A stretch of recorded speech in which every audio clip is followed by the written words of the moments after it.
Spelling contest ends with historic 8-way tie. 8 young super spellers beat the dictionary to share victory at the 92nd Scripps National Spelling Competition. The final part of the historic contest began after almost 4 hours and 17 rounds of spelling, when 8 competitors still had to break the tie. In most years, a single competitor wins much earlier in the night.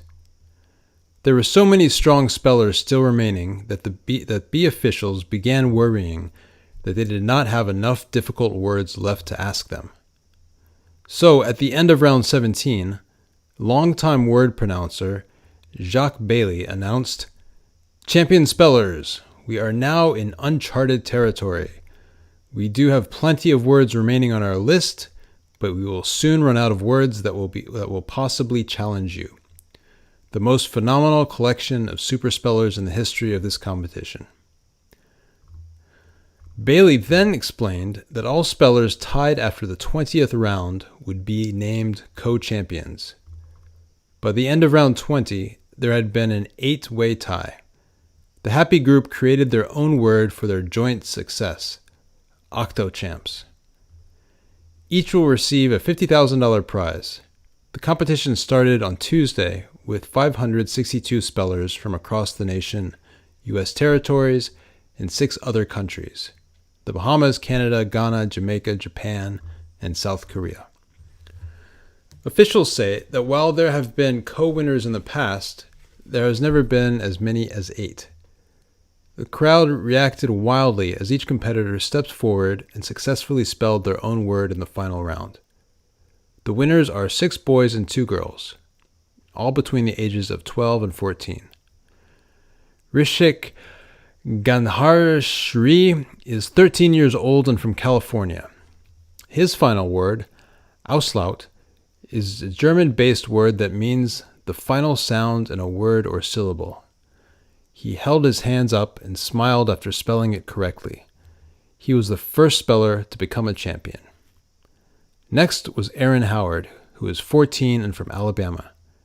She did not hide the fact that she knew exactly how to spell her very last word, erysipelas.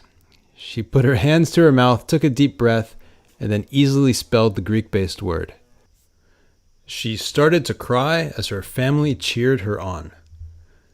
13-year-old Saket Sundar from Maryland stayed calm as he correctly spelled bougainvillea to become the 3rd winner of the night. As the crowd cheered and shouted, the final spellers stayed serious. 13-year-old Shrutika Padhi of New Jersey asked Bailly to pronounce her final word, aiguilette, several times before being confirmed winner number 4. Texan Sohum Sakatankar, also 13, pumped one hand in the air after easily spelling Pendalak. Winner number 6 was 12-year-old Abhijay Kodila, the youngest of the Octochamps. He spelled Palama correctly before returning to his seat and nearly collapsing from happiness. He became Texas' 2nd champion of the night. 7th was 13-year-old Christopher Serraro of New Jersey, with the word cernuous. The 8th and final speller of the extremely long night was Rohan Raja. The 13-year-old, also from Texas, moved his body from side to side as he waited for Bailly to announce his word, odilic. Odilic, Raja repeated. Okay, the crowd reacted to his quiet trust and belief in himself. Not surprisingly, Raha became the 8th and final winner of the historic night. The 7 other champions gave him high fives and hugs. On Friday morning, the Octochamps appeared together on the American morning news program, The Today Show. A reporter asked the group if anyone would have wanted to continue the competition in order to have one clear winner. Christopher Serraro answered for the group. "I think we were all sleepy, and also we all wanted to win together," he said. "We were competing together, and we were really happy when one person spelled their word correctly."